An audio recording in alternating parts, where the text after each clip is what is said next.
অনন্তকাল থেকে এখানে অখণ্ড নাম যজ্ঞ অনুষ্ঠিত হবে। এই নাম যজ্ঞ যেখানে অনুষ্ঠিত হয় আপনারা জানেন, তার পূর্ব রাতে পূর্ব ভাগে ভাগবত অনুষ্ঠানের বিধান রয়েছে। আমরা কি জানি যে কেন এই ভাগবত দেওয়া হয়? কালকের যখন এখানে কীর্তন হবে, আজকের কেন ভাগবতের আয়োজন করা হয়েছে তারও বিধান কিন্তু আমাদের শ্রীমদ ভাগবত উদ্দীপন করেছে। শ্রীমদ ভাগবত একটা মধুর বাণী বলেছে যে সত্য ত্রেতা দাপর তিনটা যুগ অতিক্রান্ত হয়ে এই যে কলিযুগ এসেছে, আমার মহাপ্রভু দীন ও দয়ালু ভগবান শ্রীহরি যিনি শ্রীধাম নবদ্বীপে অদ্বৈত প্রভু নিত্যানন্দ প্রভুকে সাথী করে এই নামের ধ্বনি প্রচার করেছিলেন। তা সেখানে ভাগবতের একটা বাণীগুণ রয়েছে যে যেখানে নাম যজ্ঞ অনুষ্ঠিত হবে তার আগে রজনীতে অন্তত 5টা কর্ম সাধন করতে হবে। আজকে আমরা যারা এসেছি আমাদের অনেক কিছু করতে হবে না বাবা। কালকের যদি আমরা নাম শ্রবণ করতে চাই তাহলে আমার এই দেহটাকে 5টা কর্মে পরিপূর্ণ করতে হবে। ভাগবত বলছেন সাধু সঙ্গ, নাম কীর্তন, ভাগবত শ্রবণ, মধুরাবাস এবং শ্রদ্ধায় ভক্তের শ্রীমূর্তি দর্শন, সকল সাধন শ্রেষ্ঠ এই পঞ্চ অঙ্গ কৃষ্ণ প্রেম লভে তুমি যদি লাগে অঙ্গে এর অল্প মাত্র সঙ্গ। হরে কৃষ্ণ।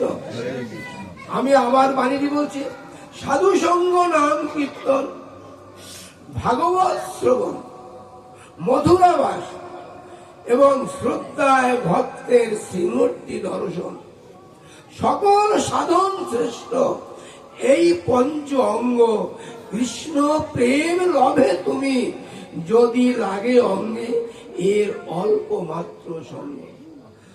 আমরা যে ভজনযোগ্য দেহটা নেই, নববিধা ভক্তির তারও প্রথমে কিন্তু শ্রবণ। আর শ্রবণকে যদি এই দেহ ধারণ করতে হয় তার প্রথম উপাদান হল সাধু সঙ্গ। হরে কৃষ্ণ। হরে কৃষ্ণ। সাধু জন সমাবৃত সাধু সঙ্গ আমরা কিভাবে করতে পারবো? ভাগবত মতে সাধু জন সুদুর্লভ। সাধুজনের সঙ্গ করা, সাধুজনের পরশ লাভ করা এবং সাধুজনের কৃপাধন্য হওয়া অত্যন্ত কঠিন ব্যাপার, অত্যন্ত কঠিন। কিন্তু ভাগবত বলছে সুদুর্লভ, কঠিন কিন্তু লাভ করা যাবে, কঠিন কিন্তু লাভ করা যাবে। এজন্য ভক্তবৃন্দ আমরা সাধুরাং দায়িত্বে পূর্ণ যৎকৃপা পরিমার্জিত। আমরা সাধু কাকে বলবো? তিলক তুলসীর মালা করিলে ধারণ, সাধু নয় কদাচন জানিবি জীবন। হরে কৃষ্ণ। আমরা তিলক তুলসী মালা ধারণ করলাম, নিরামিষ ভোজন করলাম, গায়ে উত্তরীয় ধারণ করলাম। ভাগবত বলছে এটা সাধুর প্রতীক, কিন্তু সাধু নয়। হরে কৃষ্ণ। এটা সাধুর প্রতীক। সাধুজন হওয়ার জন্য, ভক্তজন হওয়ার জন্য এটা তোমাকে সহায়তা করবে, কিন্তু এটা সাধু নয়। সাধু যদি হতে হয়, সাধু যদি হতে হয় বীরেন্দ্র অন্তরাত্মা গোবিন্দ শরণং হৃদয় জাগ্রত সদা রঘুনন্দন। হরে কৃষ্ণ। সাধু যদি হতে হয় তবে হৃদয়টাকে জাগৃত করতে হবে।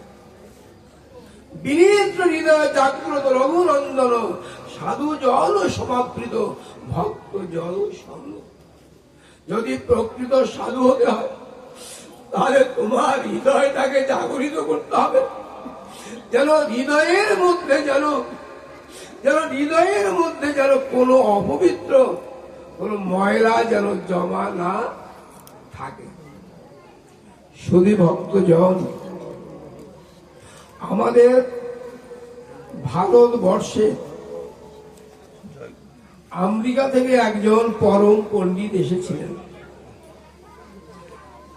তাকে আমেরিকায় বলছে ম্যাক্স মুলার, বাংলাদেশে তাকে বলছে মোক্ষ মুলার। তিনি এসে আমাদের ভারতবর্ষের বিভিন্ন তীর্থ পর্যটন করেছেন। আমরা যা করতে পারিনি, আমরা এই সনাতন ধর্মাবলম্বী হয়ে ভারতবর্ষের আমরা কয়টা তীর্থ প্রদক্ষিণ করতে পেরেছি। কিন্তু মোক্ষমূলা তিনি আমাদের শ্রীমদ ভাগবতের উপরিবেশ ধরে তিনি একেবারে সেই হিমালয় থেকে কন্যাকুমারী পর্যন্ত, হরে কৃষ্ণ, উত্তর ভারত থেকে দক্ষিণ ভারত, পূর্ব ভারত থেকে পশ্চিম ভারতে আমাদের সনাতন ধর্মাবলম্বীদের যতগুলো মঠ মন্দির রয়েছে উনি ওনার জীবদ্দশায় সব জায়গাগুলি ভ্রমণ করেছেন। উনি ভ্রমণ করে একখানা বই লিখেছেন। সেই বইখানার সংক্ষিপ্ত নাম হল 3H। বইটার ছোট্ট নাম 3H। 3H মানে 3টা H। উনি কি বলেছেন যে আমি ভারতবর্ষের এক প্রান্ত থেকে অপর প্রান্ত পর্যন্ত প্রদক্ষিণ করে যে মূল্যাধার, যে মূল বস্তু পেয়েছি, তার মধ্যে একটাই প্রধান কাজ যে জীবের বাইরে কোনো সাধন নেই, সাধন হচ্ছে তার নিজের দিনের। হরে কৃষ্ণ। মন্দিরে গেলে কি বৃথা যাবে বাবা? আপনি গয়া গেলেন, কাশী গেলেন, বৃন্দাবন গেলেন, মথুরা গেলেন, নীলাচলে গেলেন, বৃথা যাবে না। ভাগবত বলছে বৃথা যাবে না। এটা তোমাকে সাহায্য করবে। তবে কিভাবে? এ জন্মে নয়, এর পরে যে আবার জন্ম হবে, সেই জন্মে তোমার জন্ম হবে। ওই তীর্থ পর্যটন করে তোমার এই দেহটা যদি শুদ্ধ ভক্তিতে পরিপূর্ণ হয়ে যায়, তাহলে তোমায় আমি জন্ম দেব একজন পরম বৈষ্ণবী কৃষ্ণ ভাবনাময়ী মায়ের গর্ভে। তোমায় আমি আবার পাঠিয়ে দেব। যাদের তোমার পর জন্মটা একজন সচ্চিদানন্দময় পরম বৈষ্ণবী মায়ের গর্ভের সন্তান হয়ে তোমার এই দেহটা যেন পরম কৃষ্ণ ভক্তিতে যেন পরিপূর্ণ হয়ে যায়। তোমার দেহটা যেন সে নামের তরণীতে যেন ভেসে যায়। তা উনি বলেছেন যে এই যে সর্ব অঙ্গ দিয়ে যে গোবিন্দকে ভজনা করা, এই কলির জীবের পক্ষে, স্বল্প পরিমিত কলির জীবের পক্ষে এটা সম্ভব নয়। তাই উনি এটাকে সংকুচিত করে, কনক্লুশন করে, একটা উপসংহার টেনে উনি ছোট করে দিয়েছেন। বলছেন যে কলির জীবের কমপক্ষে অন্তত 3টা কাজ করতে হবে। একটা হলো মস্তিষ্ক, হরে কৃষ্ণ। হেড মানে মাথা, হেড লেখাটা এইস লাগে না বাবাজি? হরে কৃষ্ণ। অর্থাৎ আমরা যেখানে বসে আছি প্রত্যেকের মাথা নিয়ে উনি বলেছেন এই মস্তকটা যেন অন্তত সাধু সঙ্গম সমাধিত সৌধীন গণ বিক্রম। অর্থাৎ সাধু সঙ্গে গেলে তোমার এই মস্তকটা যেন অন্তত বাহিরে চলে না যায়। বাড়িঘরের চিন্তা করো না, ছেলে মেয়ের চিন্তা করো না, বিষয়ের চিন্তা করো না। এখানে যে কয় মুহূর্ত তুমি থাকবে ততক্ষণ পর্যন্ত তোমার এই মস্তকটা যেন আমার কৃষ্ণ কথা মহাপ্রসাদের প্রতি যেন আড়ষ্ট থেকে যায়। হরে কৃষ্ণ। বলছে প্রভু আমি তোমার এই ভাগবত তো কিছু বুঝি না, আমি কিছুই জানি না প্রভু। তবে আমায় তুমি যখন এনেছো, আমার এই পা থেকে মাথা পর্যন্ত দেহটা অন্তত সমাগত ভক্তের চরণ ধরিতে যেন আমার দেহটা একটু ত্রাত হয়ে যায়। আর নয়ন কলদ অস্ত্র ধারয়া, আমি যেন আমার এই দুটি নয়ন দিয়ে, আমি যেন আমার এই দুটি নয়ন দিয়ে তোমার এই মধুমাখা ভাগবতের প্রতি একটু তাকিয়ে থাকতে পারি। হরে কৃষ্ণ। ভাগবত শোনার দরকার নেই বাবা,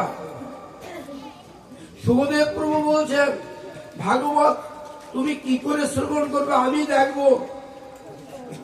আপনি ডাক্তারের কাছে গিয়েছেন, আপনার শুধু উপস্থিত হওয়াটা দরকার। আপনার ভিতরে কি রোগ আছে আপনি তো জানেন না, বুঝবেন না, কে দেখবে? হরে কৃষ্ণ, কে দেখবে?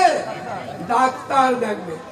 আপনার কাজ হলো শুধু ডাক্তারের সামনে আপনার দেহটাকে একটু উপস্থিত করা, আর কোনো কাজ নেই। বাকি কাজ সব ডাক্তারের। আপনি এই যে আশ্রমে এসেছেন, এই চিকিৎসালয়ে যে এসেছেন, আপনার উপস্থিতিটা আমার উপস্থিতিরও বড় কথা।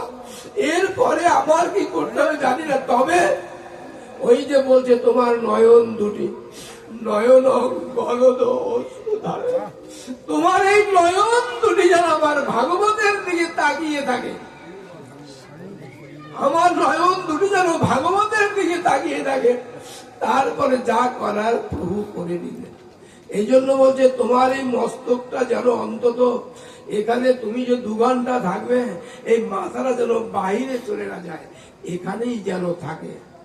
এই জন্য বলছে হে, এইটাকে তোমাকে অভ্যাস করতে হবে। আমি সাধু সঙ্গে গেলাম, ভাগবত শ্রবণে গেলাম, নাম সংকীর্তনে গেলাম, কিন্তু গিয়ে আমার প্রধান কাজ হলো যে আমি যেন এখানে যা কিছু আলোচনা হয় শুনতে পারি কি নাই পারি, আমি যেন একটু আমার মাথাকে সেদিকে তাকিয়ে রাখি। হরে কৃষ্ণ। দ্বিতীয় কাজটি হচ্ছে হার্ট, মানে হৃদয়। মানবের জীবনের যে হৃদয় আছে, সেই হৃদয় খানাকে বৈষ্ণবানাং যথাসম্ভু তৎকৃপানাং লভতে নর। ভাগবত বলছে যে শিব যেমন পরম বৈষ্ণব, তোমার এই দেহের পরম বৈষ্ণব হচ্ছে হৃদয়। হরে কৃষ্ণ। তোমার দেহের পরম বৈষ্ণব হৃদয়। এই হৃদয় খানাকে তোমাকে বন্দনা করতে হবে। হৃদয় যেন তোমার থেকে যেন বিচ্ছিন্ন হয়ে না যায়, হৃদয়টা যেন তোমার দেহ থেকে বিচ্ছিন্ন হয়ে না যায়। হৃদয়টাকে তুমি যেন এই কৃষ্ণ কথার মধুর আনন্দ ধামে তুমি যেন ধরে রাখতে পারো। হরে কৃষ্ণ। আর তৃতীয়টি যে কাজ, দ্বিতীয় এই হার্ট মানে হৃদয়, আর তৃতীয় যে কাজ সেটা বড় সুন্দর। হরে কৃষ্ণ। সেটা হচ্ছে হ্যান্ড বা হাত। আমাদের যতগুলো অঙ্গ প্রভু দিয়েছে, সমস্ত অঙ্গই কিন্তু সুন্দর, সুন্দর থেকে সুন্দর। কিন্তু ভাগবত বলছে সর্ব অঙ্গের মধ্যে হাত হয়েছে আরো সুন্দর। এই হাত দিয়ে আমরা যেভাবে গোবিন্দ সেবা করতে পারি, এমনটা কিন্তু আমরা আর কোনো অঙ্গ দিয়েই করতে পারি না।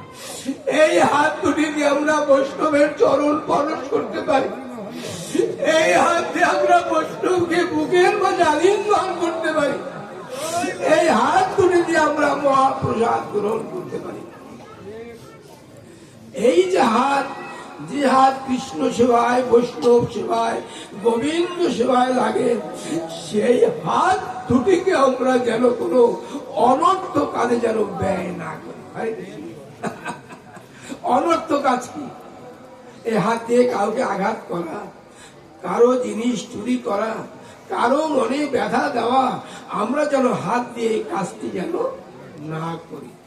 কাজে ভাগবত বলছে, শ্রী বিষ্ণু মুক্তমূলার বলছে যে তুমি যদি তোমার সর্ব অঙ্গকে একীভূত করতে নাও পারো, তাহলে এই যে 3H, head, heart and hand, মস্তক, হৃদয় এবং হাত, এই তিনটাকে তুমি প্রতিনিয়ত অভ্যাস করবে যে এই তিনটাকে তুমি যেন তোমার পাশে, তোমার স্নেহ বন্ধনে তুমি যেন আবদ্ধ করতে পারো। হরে কৃষ্ণ। তা না হলে কিন্তু এই দেহে কিন্তু ভজন হবে না বাবা, এই দেহে কিন্তু ভজন হবে না। এজন্য এখানে কোনো ব্রাহ্মণ থেকে চন্ডাল পর্যন্ত, হরে কৃষ্ণ, কোনো ভেদাভেদ নাই। ভাগবত বলছে চন্ডাল বিদিত শ্রেষ্ঠ, হরি ভক্তি পরায়ণা, হরি ভক্তি বিনষ্ট, দ্বিজ সবুজাত। যে চন্ডাল যদি হরিভক্তি পরায়ণ হয়, ডোম যদি হরিভক্তি পরায়ণ হয়, মেথন যদি হরিভক্তি পরায়ণ হয়, তাহলে তিনি হরিভক্তি শূন্য ব্রাহ্মণের চেয়েও কিন্তু সহস্র গুণে শ্রেয় হয়ে যান। কাজে ভক্তবৃন্দ, এখানে 10 ঘরের 10 বাবা মা এসেছেন, জাতি কুলমানের কোনো চিন্তা করবেন না।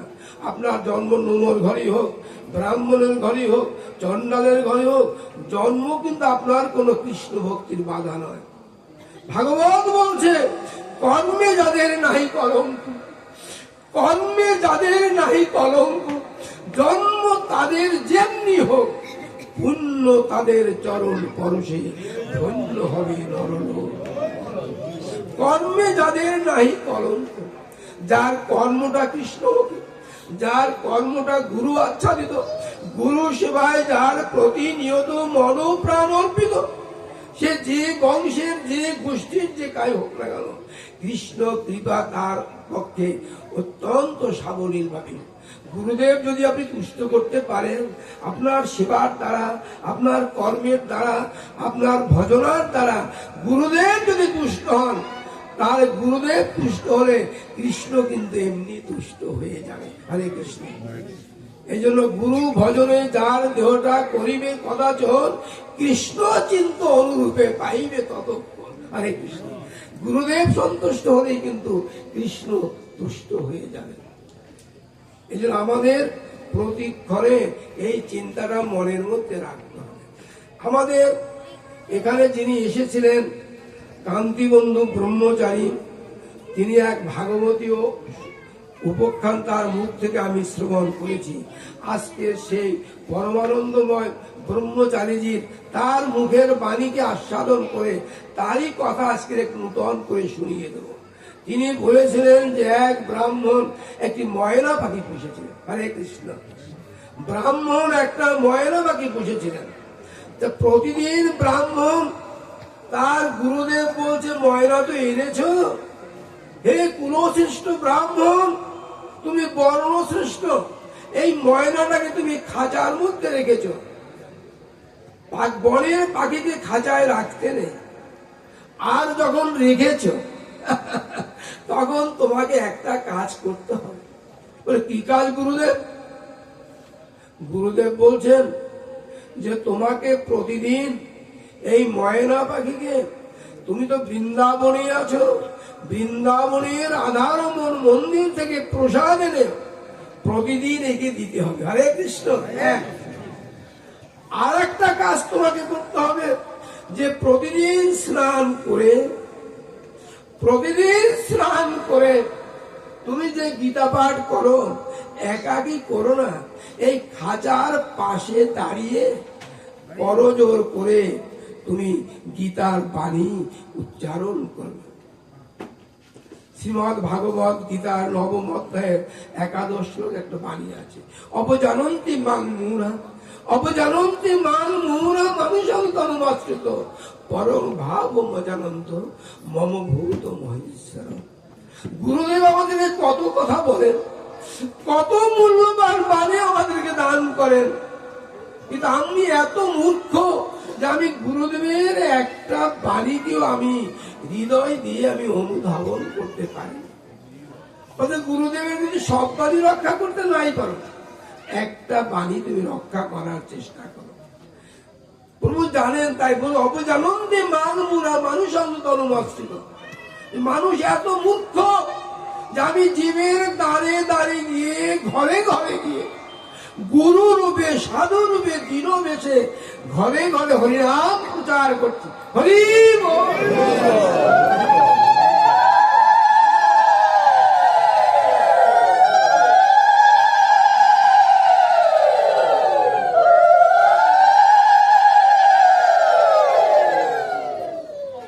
কিন্তু জীব হাতের অমৃত ফেলে দিয়ে বিষ ভক্ষণ করছে। আমরা প্রতিদিন বাড়িতে গীতা পাঠও করি, ঘরে গীতা আছে, মাগো আমার মায়েরা করেন, বাবারাও করেন, কিন্তু গীতা শুধু পাঠ করলে হবে না, কিন্তু সেই গীতার বাণীকে একটু অনুধাবন করার চেষ্টাও করতে হবে, যে আমি যেন অন্তত এর একটি বাণী হলেও আমি যেন হৃদয়ে ধারণ করতে পারি। আমি একবার কান্তিবন্ধু ব্রহ্মচারীজি তখন ঢাকায় ছিলেন, আমি শ্রীঅঙ্গনে ফরিদপুরে এক রাত্র নিবাস করেছিলাম। এক ব্রহ্মচারীর সাথে রাত্রে ঘুমিয়েছিলাম। অনেক আলাপ আলোচনার পরে গভীর রাত্রে আমি ঘুমিয়ে পড়েছি।